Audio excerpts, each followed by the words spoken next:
அனைவருக்கும் வணக்கம். இது உங்கள் சாது மீடியா. நான் உங்கள் சந்தோஷம். அண்ணா பாலியல் கழக விசாரணையில் பல திருப்பங்கள் வந்தாலும் எந்த திருப்பமும் நம்பிக்கை தர்ற மாதிரி இல்லை. ஹைகோர்ட்டு தாமாகவே முன்வந்து விசாரணை நடத்தி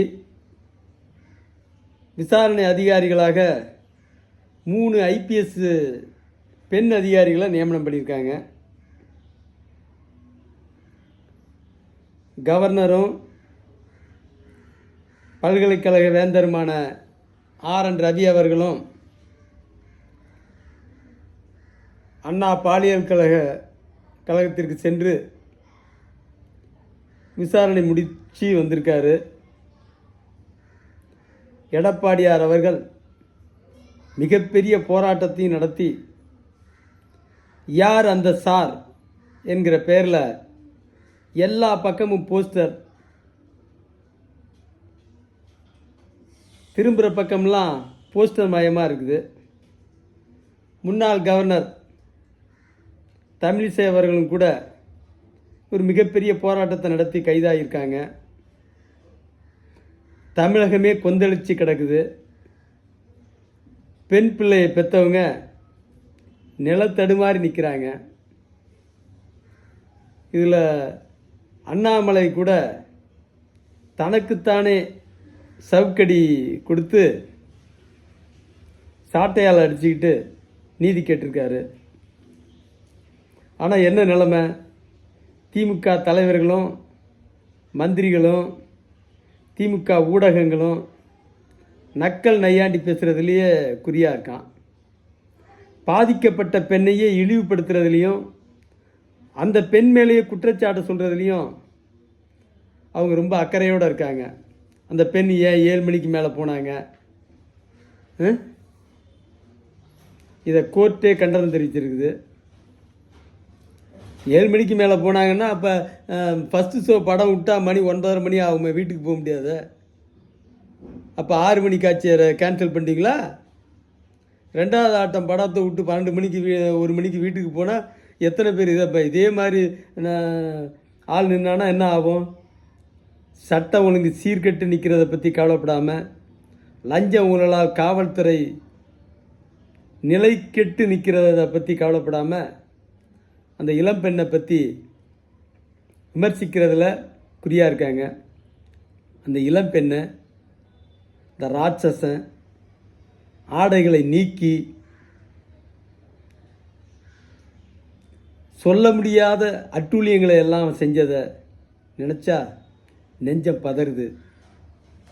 அந்த கொடியவன்ட்ட அந்த சிறுமி சிக்கி சின்னாபின்னமாகி அந்த இரவில் எந்த மனநிலையில் நின்றுருப்பாங்கன்னு நினச்சா ஐயகோ.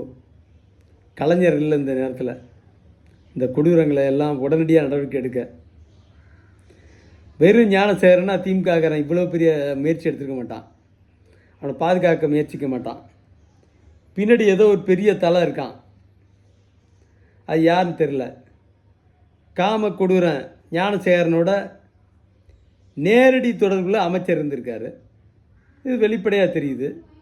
அவன் வீட்டுக்கு அமைச்சரும் துணை மேயரும் போய் பிரியாணி சாப்பிட்டுட்டு வந்த நிகழ்வுலாம் நடந்திருக்குது. நாள் ஞானசேகரனை விசாரணைக்கு அழைச்சிட்டு போயிருக்காங்க. அழைச்சிட்டு போயிட்டு ஏதோ ஃபோன் வந்திருக்குது. உடனே விட்டுட்டாங்க, போ வீட்டுக்கு போன்ட்டு. ஏன்? யார் அப்படி பேசுனது? காவல்துறைக்கு வீட்டுக்கு அனுப்ப சொல்லி அமைச்சர் பேசினாரா? இல்லை துணை மேயர் பேசினாரா? இல்லை தன்னோட ஃபோட்டோ எடுத்துக்கிட்ட துணை முதலமைச்சர் பேசினாரா? யார் பேசினது? இந்த லட்சணத்தில் இந்த விசாரணையை தமிழ்நாடு போலீஸு எந்த அளவுக்கு விசாரிக்க முடியும்? அந்த கொடூரம் நடந்த இடத்துல நின்ன BMW காரில் 3 விஐபி இருந்திருக்கான், 3 பேர் இருந்திருக்கான்.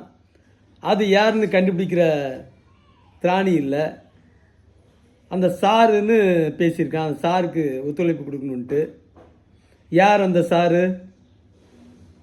குற்றவாளி ஞானசேகரனை பிடிச்ச போலீஸு அவசரமாக பிடிச்சிட்டோம், குயிக்காக பிடிச்சிட்டோம், புகார் வந்த குறிப்பிட்ட கால நேரத்தில்னு சொல்கிற போலீஸு அந்த சாரை ஏன் பிடிக்க தயங்குது?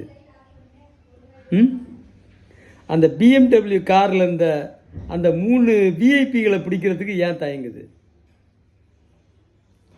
காவல்துறை ஞானசேகரனுக்கு ராஜ மரியாதை கொடுக்கறத பார்க்குறோம். காலில் உண்மையிலே உடைச்சிருக்காங்களா இல்லை நாடகம் ஆடுறாங்களாங்கிற சந்தேகம் உலகம் முழுக்க இருக்கிற தமிழ் மக்களுக்கு இருக்குது.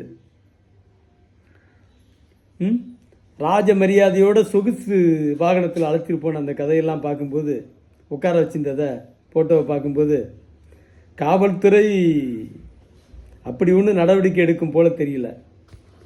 இவ்வளோ தூரம் செயல்படுதுன்னு சொன்னால் சென்னையின் மிகப்பெரிய பாலியல் கேங்காக இந்த கேங் இருக்கக்கூடும்.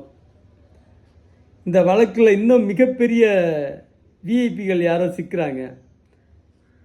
இவனை பிடிச்சோம்னா அப்புறம் அதெல்லாம் காட்டி கொடுத்துருவான், இவனுக்கு எதிராக தான் நடவடிக்கை எடுத்தா என்பதால் அவங்க நடவடிக்கை எடுக்காமல் இருக்காங்க. ஒரு கால் அந்த ஞானசேகரனை சரி கட்டிக்கிட்டு அவங்க போக்குக்கு அதுக்கப்புறமா விஐபியை மட்டும் காட்டி கொடுக்காத ஒன்னோட முடிச்சிக்கன்னு சொல்லி அதுக்கப்புறமா விசாரணை அது இதுன்னு நடத்துகிறாங்களோ என்னன்னு தெரியல. இந்த வழக்கில் தமிழ்நாடு போலீஸ் விசாரித்தா எந்த நீதியும் கிடைக்காது. சிபிஐ விசாரித்தா கொஞ்சத்துக்கு கொஞ்சம் நீதியாவது கிடைக்கிறதுக்கு வாய்ப்பு இருக்குது. எல்லாத்த விட இதில் கள்ள மௌனம் சாதிக்கிற ஸ்டாலினுக்கு இந்த மண்ணை படைத்த கடவுளும் இந்த மண்ணின் மக்களும் தான் பாடம் புகட்டணும். நன்றி, வணக்கம்.